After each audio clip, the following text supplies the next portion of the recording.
Shalom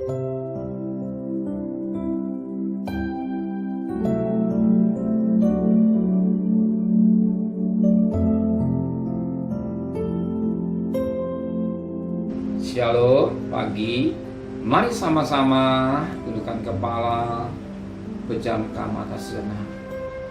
Bapa yang bersemayam kerajaan surga, pagi yang cerah kami utamakan mencari kerajaan Allah dan kebenarannya, dan kami percaya selebihnya bicara makan minum disediakan oleh Bapa di surga.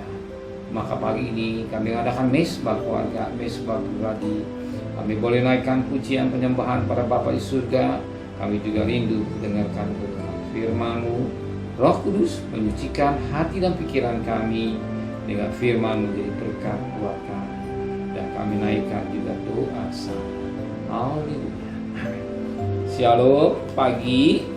Mari sama-sama kita akan membaca firman Tuhan. Kisah para rasul-rasul pasal yang kelima. Kisah para rasul pasal yang kelima ayat 26 sampai ayat 42. Kisah para rasul pasal 5 ayat 26 sampai ayat 42. Rasul-rasul di hadapan mahkamah agama, nasihat Gamaliel. Maka pergilah kepala pengawal serta orang-orangnya ke bait Allah, lalu mengambil kedua rasul itu, tapi tidak dengan kekerasan, karena mereka takut kalau orang banyak melempari mereka. Mereka membawa keduanya dan menghadapkan mereka kepada mahkamah agama. Imam besar mulai menanya mereka, katanya, dengan keras kami melarang kamu mengajar dalam nama itu, namun ternyata kamu telah memenuhi Yerusalem dengan ajaranmu, dan kamu hendak menganggukkan darah orang itu kepada kami. Tapi Petrus dan rasul-rasul itu menjawab, katanya, kita harus lebih taat pada Allah daripada pada manusia. Allah yang moyang kita telah membangkitkan Yesus yang kamu gantungkan pada kayu salib dan kamu bunuh. Dialah yang telah ditinggikan oleh Allah sendiri dengan tangan kanannya menjadi pemimpin dan juru selamat, supaya Israel dapat bertobat dan menerima pengampunan dosa. Dan kami adalah saksi dari segala sesuatu itu, kami dan Roh Kudus yang dikaruniakan Allah kepada semua orang yang meminta Dia. Mendengar perkataan itu sangatlah tersusuk hati mereka, dan mereka bermaksud membunuh murid rasul-rasul itu. Tapi seorang Farisi dalam mahkamah agama itu yang bernama Gamaliel, seorang ahli Taurat yang sangat dihormati seluruh orang banyak, bangkit dan meminta supaya orang-orang disuruh keluar sebentar. Sesudah itu ia berkata pada sidang, "Hai orang-orang Israel, pertimbangkanlah baik-baik apa yang hendak kamu perbuat terhadap orang-orang ini. Sebab dahulu telah muncul si Tendas yang mengaku dirinya seorang istimewa, dan ia memiliki kira-kira 400 orang pengikut. Tapi ia dibunuh, dan cerai-berailah seluruh pengikutnya darinya. Sudah dia pada waktu pendaftaran penduduk, muncullah si Yudas, seorang Galilea. Ia menyeret banyak orang dalam pemberontakannya, tapi ia juga tewas dan cerai-berailah seluruh pengikutnya. Karena aku berkata kepadamu, janganlah bertindak terhadap orang-orang ini. Biarkan mereka, sebab jika masuk dalam perbuatan mereka berasal dari manusia, tentu akan lenyap.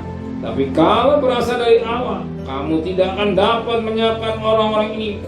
Mungkin ternyata juga nanti Bapak kamu lawan Allah."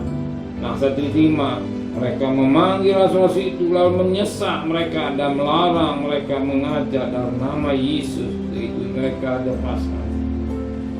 Rasul-rasul itu meninggalkan sidang mahkamah agama dengan gembira, karena mereka telah dianggap layak menderita penghinaan oleh karena nama Yesus.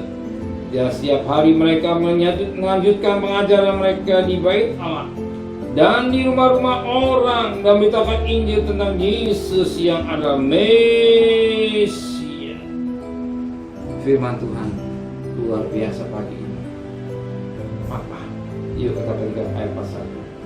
Rasul-rasul meninggalkan sidang mahkamah agama dengan gembira. Mereka telah dianggap layak menderita penghinaan oleh karena nama Yesus. Firman ini menjadi berkat buat kita. Tapi apa yang terjadi dalam hidup manusia? Manusia ketika ikut Yesus, dia pikir senang selalu senang. Semuanya fasilitasnya cukup. Semua dicukupkan oleh Tuhan dengan luar biasa. Semua sukses dan berhasil. Dia pikir ikut Tuhan seperti itu. Jelas Alkitab begitu. Karena siapa ikut Yesus, dia pikir selalu menyangkal. Barang siapa ikut Yesus harus memikul salib dan menyangkal diri. Sebagaimana Matius 16. Ikut salib dan menyangkal diri. Teman ayat 20. Ikut salib. Mungkin hari saudara mari masalah. Anggaplah kebutuhan saudara hanya sekedar dicukupi. Tapi ingat firman ini. Mereka Rasul itu, dia meninggalkan sidang mahkamah dengan gembira. Mereka telah dianggap layak menderita penghinaan oleh karena nama Yesus. Kenapa dia begini? Sebab lihat atas ayat yang di atasnya. Ayat 40. Mereka memanggil rasul itu lalu menyesal. Mereka atau rasul-rasul dia malah sesat. Tapi dia tidak merasa terhina. Dia mengalami penderitaan, tetapi dia tidak merasa rugi. Hari saudara mungkin ada kekurangan sedikit. Ingat firman ini. Gembira. Ingat, di balik persoalan atau kematian ada kebang. Di balik ada kematian ada kebangkitan. Gak selamanya susah. Pasti Tuhan tolong apalagi kita saudara. Jelas rasul-rasul itu menerima dengan gembira karena layak ya menderita penghinaan. Dan akhirnya rasul itu dipakai dengan luar biasa. Amin. Bukan penderitaan buat sengsara, jembatan untuk mengalami sukses. Amin. Jembatan untuk mengalami pertolongan Tuhan. Amin. Mari sama-sama berdoa, menteraikan firman hati kami, kembalikan besok pagi tubuh yang sehat dengan tidak kurang satu apapun.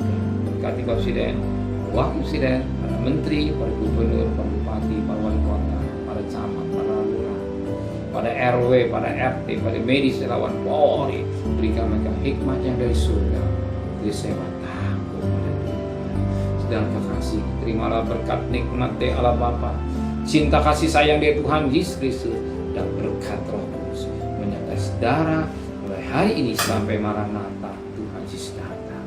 Yang cinta Dia katakan amin. Tuhan memberkati.